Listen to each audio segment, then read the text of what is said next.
champion sa Asia Pacific at ipadala po kami sa Oxford University sa England. Bakit po nangyari yan dahil sa inspirasyon na binigay ni Pastor Apollo Sikibuloy sa amin. Ang problema lamang namin, kasi lahat po ng mga bank deposits po ng mga korporasyon ni Pastor at saka pati na nga po sa akin ay freeze po, sinara po. Ganyan po ang aming situation ngayon. Pero alam namin na kaya namin yan sa panalangin lamang ni Pastor.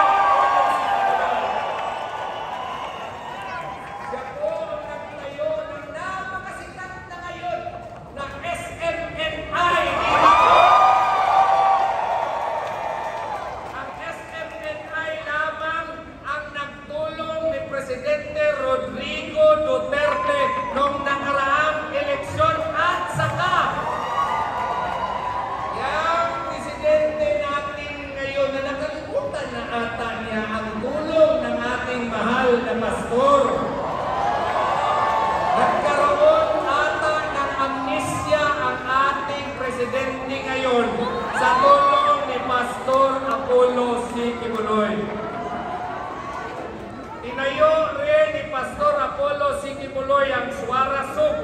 Tinayo niya ang Keepers Club International. Tinayo niya ang Silver's Boy Foundation. At iba-iba pang organisasyon na nandito sa Pilipinas at maging pa sa ibang bansa. Yan po si Pastor Apollo Sikibuloy. Meron siyang kaibigan. Hindi lamang kaibigan, kundi para na niyang kapatid.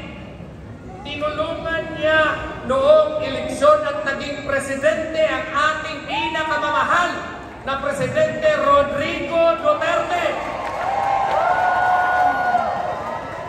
Dahil po sa kanyang suporta ng ating pinakamamahal na presidente Rodrigo Duterte at sa kanyang anak, ang ating Vice Presidente Sara Zimmerman Duterte.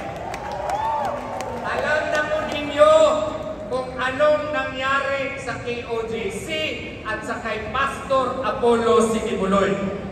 Ginawa siyang poster boy ng political harassment of the present administration. Binuhay ang patay na ng kaso at ngayon siya po ay nakakulong at nagkasakit pa, pero sa awa ni Allah Subhanahu wa Ta'ala, ngayon po ay recovering na si Pastor.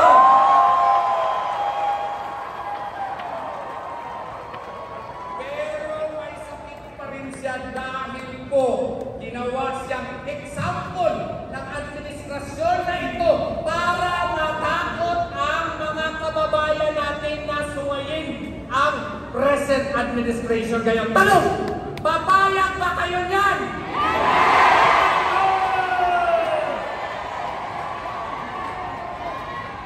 Kaya nga, from the bottom of our hearts, kailangan natin bigyan ng nakakapinging suporta si Pastor Apollo.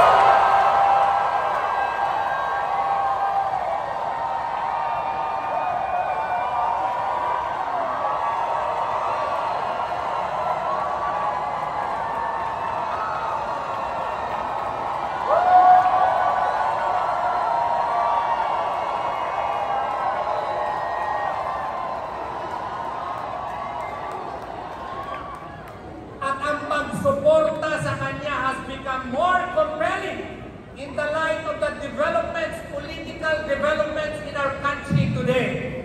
Why? Because of the ongoing impeachment complaint that has been filed against our beloved Vice President Sara Duterte. It has become incumbent upon us to give a definite support not only to Pastor Apollo Sikibuloy, pero lahat na ng mga iniindorsong kandidato ng ating mahal na presidente, Sir Rodrigo Duterte. Pwede ba yan? Suportahan natin si Pastor Apollo Sikibuloy, pero suportahan din natin si Senator J.B. Hinlo. Suportahan Salvador. Pwede ba yan? Suportahan din natin ang magiting matalino na abogado, si Atty. Raul Lambino. Suportahan din natin ang ating pinakamamahal na matapang na general. Sino yan? Si Senator Bato de la Rosa. Suportahan din natin ang gwapo, matalinong abogado. Sino yan? Si Senator Jimmy Bundok. Suportahan din natin ang mga kandidato pang iba. Kundi, sino yun? Yung ating Mr. Malasakit, Senator Bongo. Suportahan din natin yung mahal ni Presidente Duterte. Sino yun? Ang suportado po ng mga katutubo natin, si Senator Kapuyan. At suportahan din natin yung mga party list na nandito po at nagsalita ngayong hapon at ngayong gabi. Pwede ba yun? Bakit po kailangan natin silang suportahan? Suportahan natin sila because just in case yung impeachment complaint po ay ipapatuloy sa next na Senado, kailangan natin ang kanilang suporta para hindi makuha yung required 2/3 vote ng Senado. Kaya kailangan tayo, vote straight tayo ngayon na election.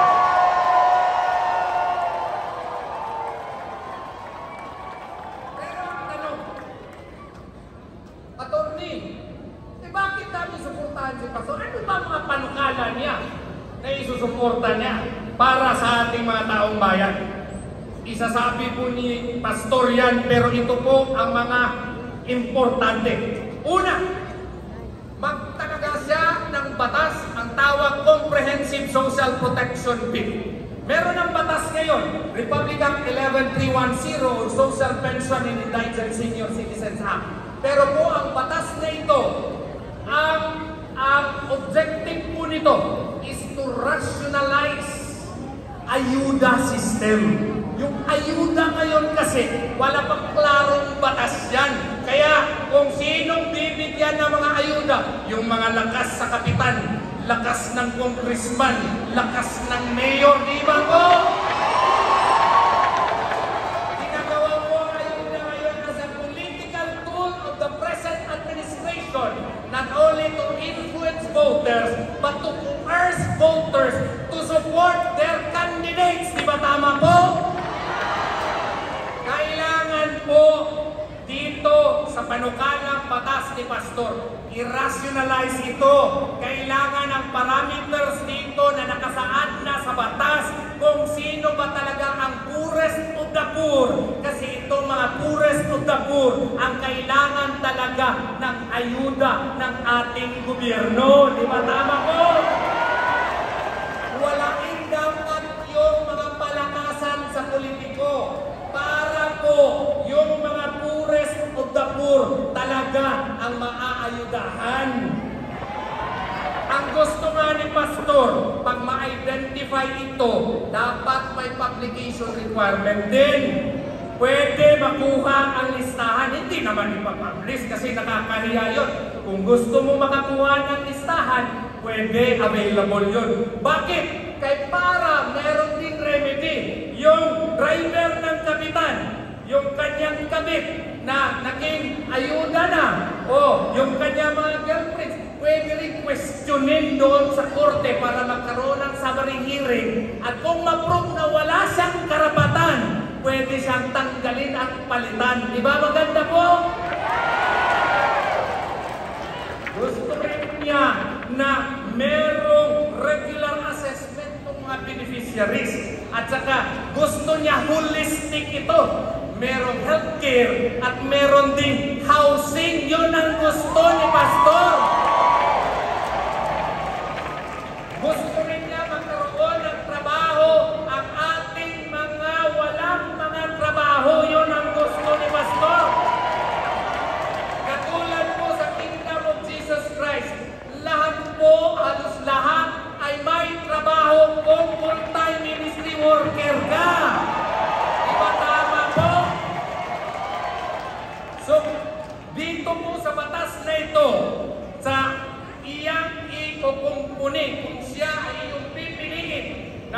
senador.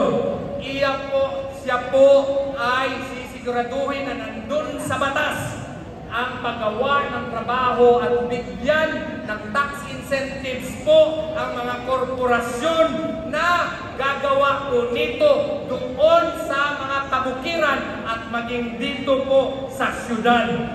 Ang mangyayari nito, marami pong magkakatrabaho.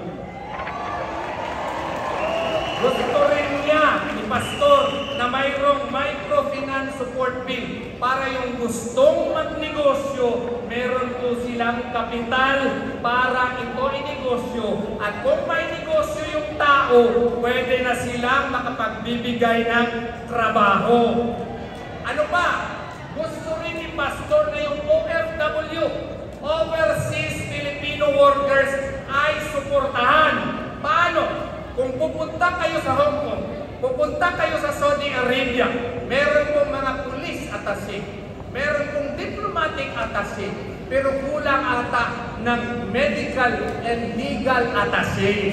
Ang problema po nila ay kailangan sila ng suporta na legal at medical po. Kaya gusto ni Pastor na meron din continuing education and entrepreneurial skills program para pagbalik niya dito, sila po ay masusuportahan. Si Pastor po ang magiging main warrior sa corruption. Kaya mag-create siya ng Truth Commission po. Ito pong Truth Commission ay maging isang organisasyon na kasama sa ombudsman para sila po ang mag-iimbestiga sa mga kurakot sa gobyerno. Gusto ba natin yan?